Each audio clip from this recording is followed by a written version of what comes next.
حدیث میں نے آپ کے سامنے پڑھی ہے، یہ بخاری اور مسلم دونوں میں ہے۔ عبداللہ بن مسعود رضی اللہ تعالیٰ عنہ کہتے ہیں کہ سألت النبی صلی اللہ علیہ وسلم، میں نے حضور اکرم صلی اللہ علیہ وسلم سے سوال کیا، ای العمل احب الی اللہ، یا رسول اللہ کون سا عمل اللہ کو سب سے زیادہ محبوب ہے، سب سے زیادہ پسندیدہ ہے؟ جواب تو خیر بات میں آ رہا ہے، لیکن اس سے اندازہ کریں صحابہ کرام جو ہے یہ خیر کے کاموں میں آگے بڑھنے کے لیے پوچھ کے آگے بڑھتے تھے، کون سا عمل بہتر ہے۔ صحابہ کرام خیر کے لیے ایسے حریص تھے کہ ایک سے بڑھ کر ایک، لمثل ذالک فلیتنافس المتنافسون، ہم تو دنیا والے اس کی گاڑی سے میری گاڑی اچھی، اس کے لباس سے میرا لباس اچھا ہو، اس کے مکان سے میرا مکان اچھا ہو،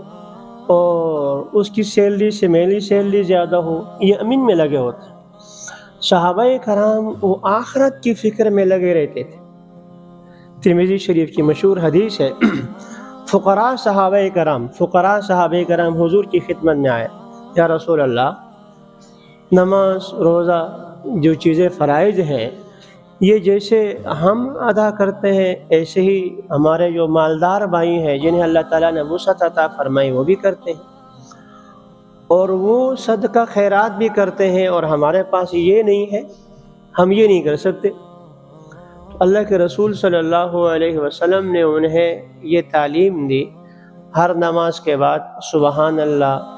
الحمدللہ 33 دفعہ اور اللہ اکبر 34 دفعہ کہہ لو،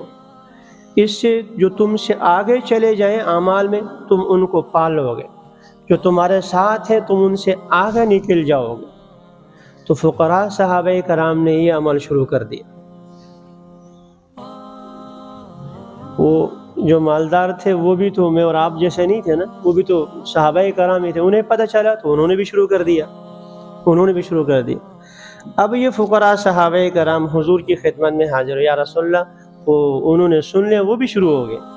تو اللہ کے نبی نے فرمایا ذالک فضل اللہ یؤتیہ من یشاء، یہ اللہ کا فضل ہے جس کو جتنا چاہیں دے دے۔ کہنے کا مطلب یہ کہ صحابہ کرام ایک سے آگے بڑھ کر عمل سے آگے بڑھنے کی کوشش کرتے تھے، عمل میں آگے بڑھنے کی کوشش۔ تو پوچھ رہے ہیں کہ ای العمل احب الی اللہ،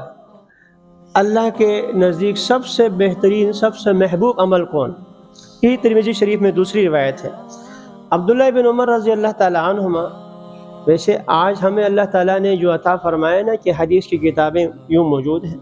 ہم اگر حضور صلی اللہ علیہ وسلم کی ساری سنتیں صبح سے لے کر شام تک، پیدائش سے وفات تک اگر ہم تلاش کرنا چاہیں تو اللہ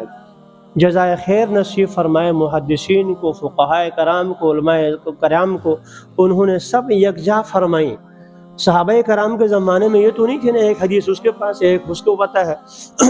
آپ صلی اللہ علیہ وسلم نے ایک ہی حدیث میں ساری بخاری تو نہیں پڑھائی تھی، ایک ہی مجلس میں آپ نے جو ہے ساری مسلم کی روایتیں تو نہیں بیان فرمائی، کسی موقع پر کوئی بیان فرمایا، کسی موقع پر کچھ ارشاد فرمایا، تو کسی صحابی نے کو کیا سنا، کسی نے کیا، وہ بات کے محدثین نے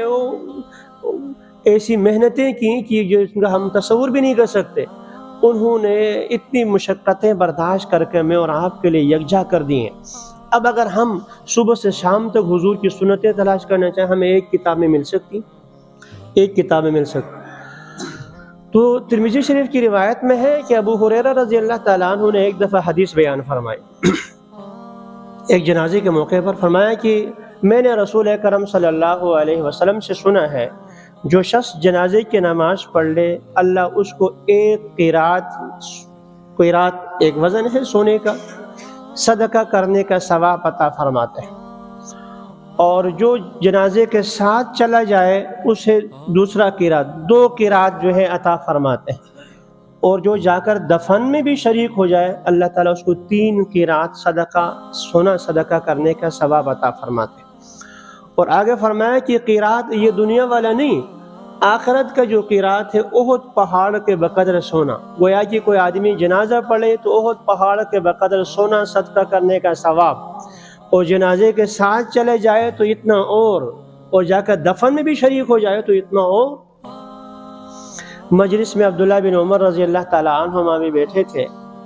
آہ برلی، اوہ ہمیں پتہ نہیں تھا، ہم نے اپنے بہت سے قرات ضائع کر دیے، ہم نے اپنے بہت سے قرات ضائع کر دی، یعنی یہ حدیث ہمیں پہلے سے نہیں معلوم تھی، تو ہم جو ہے نے بہت سے جنازوں میں شرکت نہیں کی، کسی دفن میں شرکت نہیں کی، تو ہم نے یہ اپنا عمل ضائع کر دیا۔ تو صحابہ کرام جو ہے کہ جہاں خیر کے کاموں میں پیچھے رہ جائیں، آپ کے علم میں ہے جہاد میں جانے کی باری آتی تو دو کھڑے ہوتے ہیں بچے، پاؤں پہ کھڑے ہو جاتے ہیں کہ تاکہ میں بڑا نظر آ جاؤں، ایک دوسرے کے کان میں کہہ دیتا ہے کہ تمہاری منظوری تو ویسے بھی ہو گئی ہے، اب کشتی میں تو نیچے آ جا تاکہ مجھے بھی جو ہے جہاد میں جانے کا موقع مل جائے۔ تو صحابہ کرام خیر کے کاموں میں یوں آگے بڑھتے تھے۔ تو اب عبداللہ بن مسعود رضی اللہ تعالیٰ عنہ کی روایت، آپ پوچھ رہے ہیں ای العمل احب الی اللہ یا رسول اللہ، یا رسول اللہ، اللہ کے نزدیک سب سے محبوب عمل کون سا ہے؟ حضرت صلی اللہ علیہ وسلم نے ارشاد فرمایا الصلاۃ علی وقتہا، وقت پر نماز پڑھ لینا۔ ثم ایو، میں نے پوچھا کہ اس کے بعد کون سا ہے؟ فرمایا کہ بر الوالدین، والدین کے ساتھ حسن سلوک، والدین کی فرما برداری، یہ ہے۔ میں نے پھر پوچھا کہ ثم ایو، اس کے بعد کیا ہے؟ فرمایا کہ الجہاد فی سبیل اللہ، اللہ کے راستے میں جہاد کر لے۔ یہ